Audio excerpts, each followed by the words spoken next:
Welcome. Welcome to this week's episode of Cool Chiefs. Today we have Dr. Lacey Chittle with us, and I'm very excited.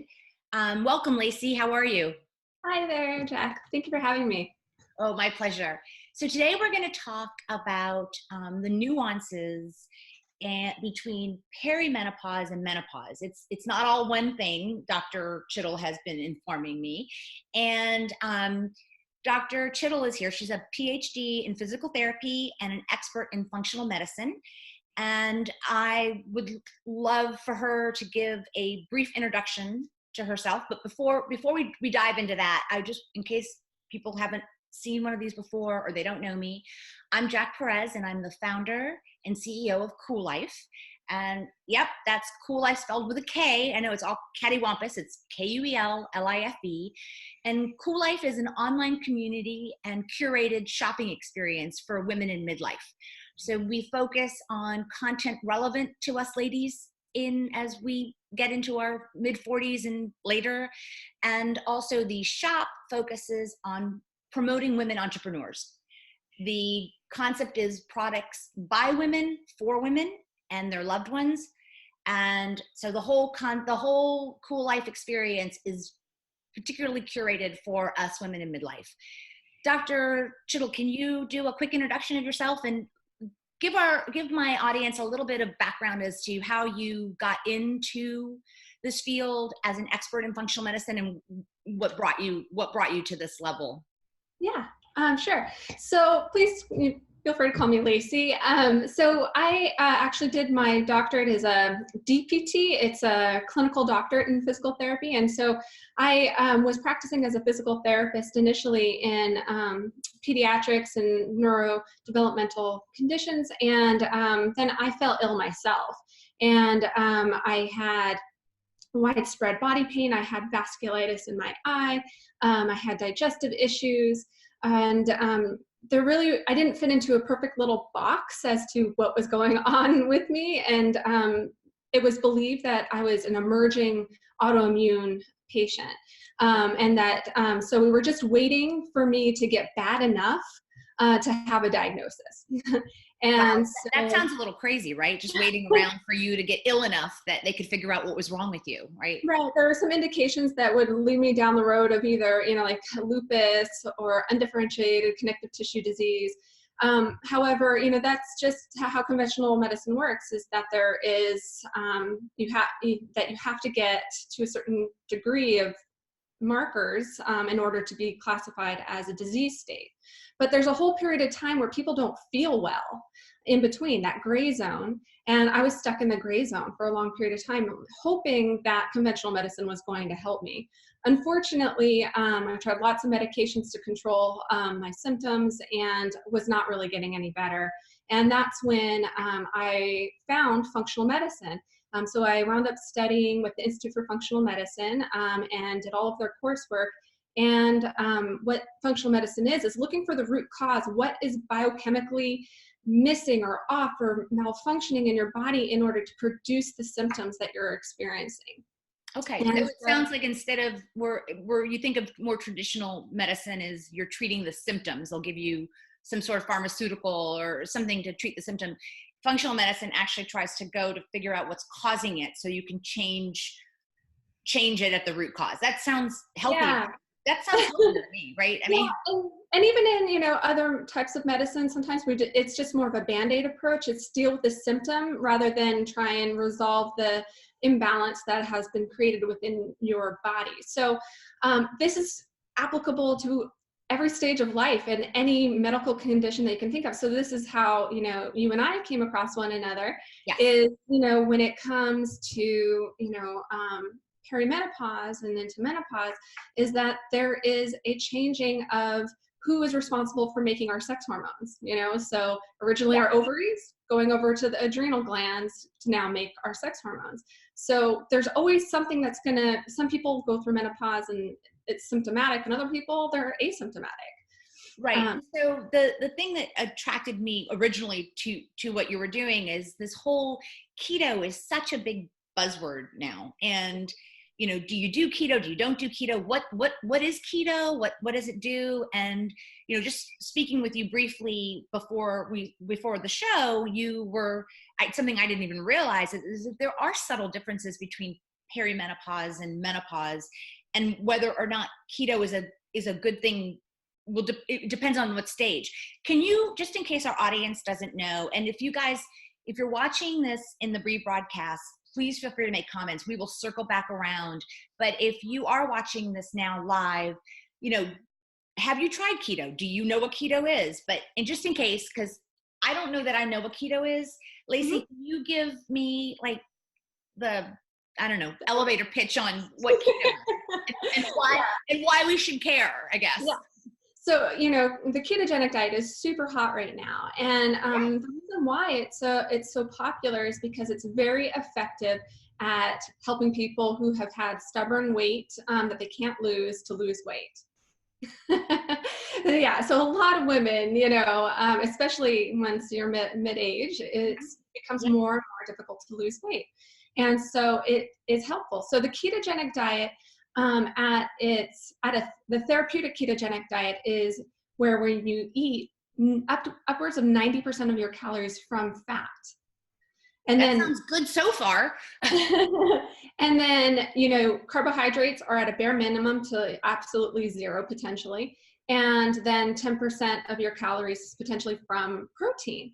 Okay. However, what's more popular, so that's the therapeutic diet that is used for people who have like seizures, who have, who are trying to reverse diabetes, who have neurodegenerative diseases like dementia, that these things have been found to be helpful to use this very restrictive ketogenic diet.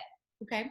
However, what's now becoming more popular is this in between, where you have more like 60 to 70% of your calories from fat, and then you have very low carbohydrate intake, so somewhere between 20 and 50 grams of carbohydrates a day, and then a moderate amount of protein. When you say carbohydrates, just really quick, and I don't want to get off topic, but sure. Is there like, because almost everything is a carbohydrate, it feels like vegetables, fruit. You're right. Everything that we grew up, with the food pyramid of like healthy grains and healthy fruit and vegetables. But now you're saying the ketogenic diet, really, you're really limiting those segments of the food pyramid. Mm-hmm. Okay. Yeah. So, in my opinion, long term, having some carbohydrates is going to be healthiest, especially for the cycling woman. Those carbohydrates you need to be very specific about which ones are going to be helpful in boosting your progesterone. So if you're still cycling that second half of your month, you do want to help build progesterone levels. Okay. Excuse me. And so some carbohydrates are really helpful for that. You need to get a quick sip of water? Oh, good, but you have some. Cool. That's good. Sorry, excuse me. No, that's so things like pumpkin and squash and leafy greens, citrus fruit, even tropical fruits can help boost progesterone. So it may not be that you're going back and eating the standard American diet of 200 to 300 grams of carbohydrates, per day, but you may benefit from 50 or 100 grams during that, week, 10 days before your cycle begins to help boost your levels. So that's if you're perimenopausal, because you're still cycling if you're perimenopausal. So if I'm hearing you correctly, if you're perimenopausal, having a little bit more carbohydrates is good because of the progesterone. At least in that second half of your month, right? When progesterone should peak. So estrogen, you should be building during the first half of your month. And then the second half of your month is when your progesterone should be peaking. And then it's the letdown or the decrease of the hormones, that then creates our cycle. Okay. But once we're over the age of 35, we start producing less progesterone. Yeah. Everyone does. So, there's these maps of women at 35 all the way into their 50s, and it's like a linear decline. It's a cliff, isn't it? It's like you drop off the cliff. No one's there. You really feel all the symptoms of that. You feel more anxious. you don't sleep as well. And so why does that happen? It's because when we start producing less progesterone, some of that responsibility gets shoved off to the adrenal glands. So the adrenal glands then, both during perimenopause and postmenopausally have a new job. They are the guys who are going to be making the vast majority of our sex hormones. Okay. So if the ketogenic diet sometimes can be very hard on some women, because if their progesterone levels are really low, that they will drop even lower by cutting back on your carbohydrate intake. So are you suggesting, so then is that the difference, is that the nuance between the perimenopause and the menopausal woman then that we're talking about? Yeah. Okay. That sometimes, though, that if your progesterone is low during perimenopause, that you might want to use not go quite so low in your total carbohydrate intake. Postmenopausally, assuming that you have healthy adrenal glands, you should be able to just have a low carbohydrate diet and do okay with that. But besides that, so the adrenal glands are also the glands that make our stress hormones. So, you have to kind of check in with yourself and ask yourself, do I manage stress well, right? So if that's one of those things that you're like, no, not really, do you, react at a drop of a hat, are you very emotional, all the time? It may be that your adrenals actually need a little bit of support before you go and start utilizing a ketogenic diet to help you lose weight, because it'll just be perceived by the body as more stress. Is there like a way to check adrenal glands? I mean, is there like a blood test, or is it more just intuitive? I mean, how do you check whether your adrenal glands are functioning at a level where you could possibly, undertake a ketogenic diet?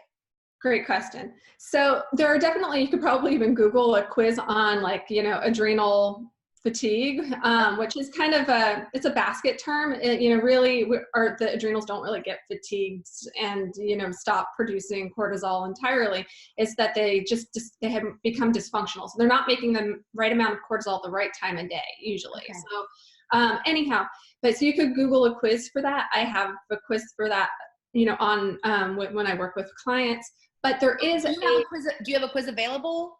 Yeah, I can share it with you.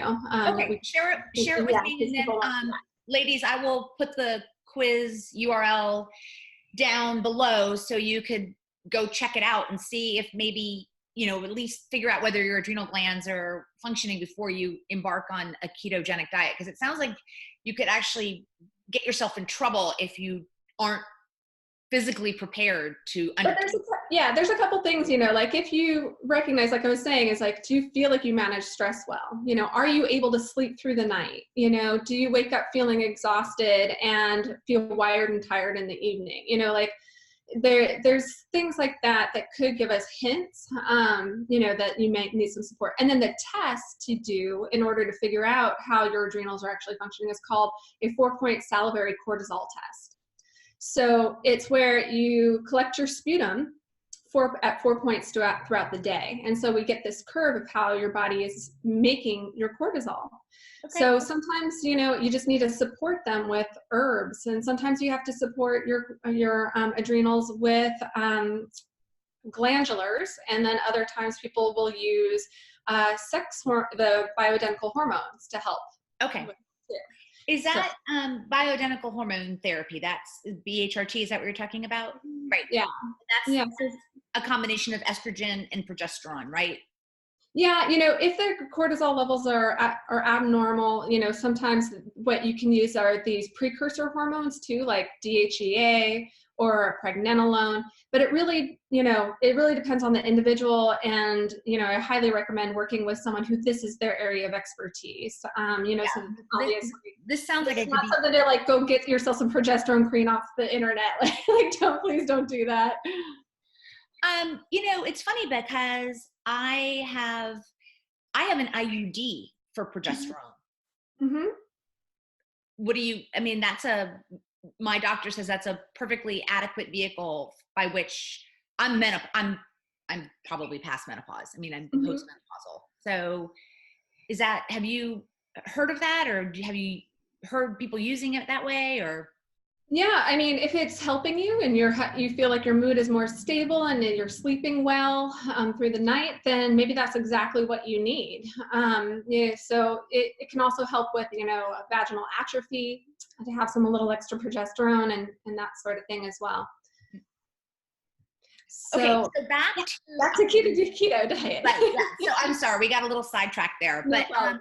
what I'd love for the ladies today to be able to take away is maybe 3 or 5 different things that they could be, that where keto would really help them or Right. potentially help them. Can you highlight that? Yeah, so I think I'd like to, tell you guys about like one of the ways in which the ketogenic diet is super helpful for women during perimenopause and menopause is that by default, because it's very low in carbohydrates, you have to start shifting where your sources of carbohydrates are coming from. So that means, like we were talking about before, is like there isn't as many grains or there's 0 grains. So most people who are on a ketogenic diet don't eat grains at all, and that their carbohydrates are all coming from nuts, seeds, maybe a little bit of fruit, vegetables, mostly vegetables that grow above ground, Okay. whereas, so like the vegetables that grow below ground are going to be the more carbohydrate rich ones. But like I said, in perimenopause, I think for some days of the month that you would the second half of the month, eating some of those root vegetables like yams, beets, things like that are going to be helpful. But because you're shifting your source of carbohydrates, by default, it's going to be a lower inflammatory diet. Okay. Which is great as we age, right? And would you like to know why it's so great as we age? Yeah. The primary reason is because those inflammatory foods will actually make the outside of our cells inflamed. And so our hormones, what sex hormones we are still making, they won't be able to be utilized well if the outside of our cells are inflamed. So they don't get to bind and be utilized quite as efficiently. So if we can lower our total body amount of inflammation by switching to a diet that is less inflammatory, then that's going to be beneficial. So I would like to also provide the idea that we don't have to dive directly into this low carbohydrate 50 grams a day ketogenic diet. That sometimes we will I say it's best to just not force the body there and do it as you're capable, because one of the other major benefits of a ketogenic diet is increasing insulin sensitivity. So, right. so this means better blood sugar handling. So what's the benefit? I mean, what's the benefit of that? Yeah, so in perimenopause, like we were talking about before, there's this baton handoff of the hormones being produced at the ovaries over to the adrenal glands. And so that puts extra stress on the adrenal glands. Well, what happens when our blood sugar goes up and down because of high intake of carbohydrates or sugars is that our cortisol goes up and down throughout the day as well. Okay. And so cortisol being produced at the adrenal glands, that's a lot of the extra stress that we're putting on the adrenal glands. So if we can have blood sugar that's super nice and even throughout the day, then our cortisol will also be more even throughout the day. And that will take some of the stress off the adrenals and allow for our hormones to be better produced at the adrenals. And so that's sort of what's going on in the back end, right? Which we can't see. But what I'm assuming is that what we would experience on the front end is, better sleep, better emotional, regulating our emotions, totally. less brain fog. Totally. Yep. All of that. So exactly. All of these systems. So the endocrine system, so making our sex hormones isn't just the sex hormones, it's the stress hormones, and it's also the hormones for regulating our blood sugar. So they're all intimately intertwined. Even our thyroid is intertwined with that, you know, and so a lot of women also during perimenopause or menopause develop thyroid, you know, imbalances. So if we can get better blood sugar regulation by cutting down on our carbohydrate intake, then all of those hormones are just going to like hum along much more smoothly. So I want to ask, I'm feeling like we probably should be wrapping up a little bit, Sure. at least this conversation. I'd love to have you back, and we could, once again, ladies, if you're on right now and you have any particular questions that you want Lacey to address in a future Cool Chief episode, please, you know, make it known. We will circle back around. We promise. We will come back and do a different episode. But I did have a quick question about the carbohydrate thing. Yeah. Does it matter how physically active you are? Because good one. Yes. Yeah, because, you know, I used to be an athlete, and I'm not so much an athlete anymore now that I'm in my mid-50s. I still exercise, but not the way I used to. So I don't need as many carbohydrates as I used to. But I don't know if that's because of my physical activity delta or because of my dream, like where I am hormonally. And so, you know, what do you Probably a little bit of both. Okay. Yeah. So I'm happy to share my own story about this a little bit. So what I have found by experimenting with myself, you know, as somebody who exercises quite a bit too, is that when it comes to more like weight resistance training, which is really important as we age too, you know, and that will actually help keep your blood sugar more level, is that you may not really need to eat more carbohydrates with that sort of exercise or with yoga even or Pilates, you know, that it's not quite as calorically demanding to do those exercises. However, when you're doing more aerobic exercise and burning lots of calories, you might find that you want to float yourself with more carbohydrates around those times. Okay, so it's kind of the same then. You just need to, it might not be the amount that you used to have at a younger age, but it's still the percentage you might need to tweak a little bit if you are doing like a lot of running or, you know, yeah, okay. Like, yeah, and that's over time. Some people actually can still consume very low carbohydrates and do just fine with their training.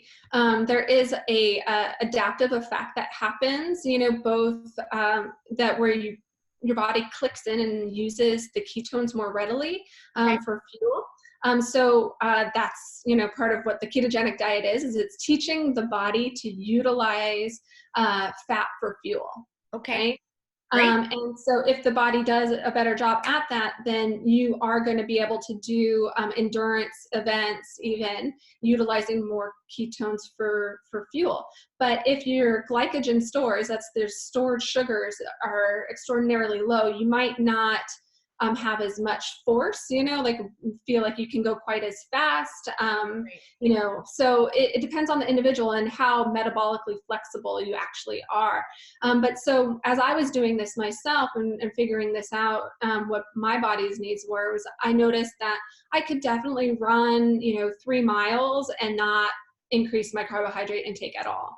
But once I did any runs that were more than like 6 miles, I really needed to replenish some of my carbohydrates either that day or the next day to make up for that. So I just didn't feel quite so low energy as a result. So what I'm hearing is that there is sort of like a platform by which to build, but you still have to kind of experiment, like you said, with yourself to see what works best for you as an individual, because we're just not all the same. I mean, we're all wired slightly a little bit differently. Exactly. And that's, you know, that's my whole, you know, that's how I function as a clinician, is like, you know, I really help people hone in on how is this going to work for you individually? You know, just because the ketogenic diet says eat, you know, 20 grams or less of carbohydrates a day. Well, is that right for Jack? You know, I don't know. And so, you know, knowing your body and learning how your body functions the best is going to like dictate what your load of carbohydrates might be, you know, on any given day, not just long term. You know, so So that's a lot to take in. So Lacey, if you are not part of Cool Life yet, but I'm going to work on that. We got to get you to be part of Cool Life and get your information out there so that our community can have access to all of your wealth of information. But if if my community would like to reach out to you, where can they reach you? What's your website that they could directly contact you? Yeah, so my website's just my name, so we'll put it probably in a link below, but it's Dr. and then Lacey Chittle, which is spelled just pretty much the way it sounds. Yes. I'll put it in the comments below so people can try to find you or go to your website to get your information if they want to have further conversation with you, which I don't know why they wouldn't, but yes. I know I want to have further conversation with you because you were saying, are you sleeping? I'm like, no. Are you tired? Yes. So I'm like, clearly, whatever I'm doing isn't functioning the way that it should be because I know that I need to do some tweaking probably. Yeah, and it's just tweaking, some of these things could be very, very simple things to help improve, your sleep. Like we were saying, is maybe at nighttime is when you should, have more slow carbs and no, processed carbohydrates. That might help just keep your blood sugar a little bit more level. It can be super simple things, and, if you're interested or anyone else is interested, I provide free consultations to anybody who is curious about some individual tips to kind of optimize their own health. And that's also on my website. So feel free to sign up. Yes, absolutely. Well, thank you so much, Lacey. And once again, ladies, if you're watching this on the rebroadcast and you have any other questions, which I know I have like about 100 other questions related to this topic, just leave them in the comments. I can invite Lacey back for another Cool Chief episode. Thank you so much, Lacey. Yeah, my pleasure. Thanks, Jack. All right. Bye. Bye.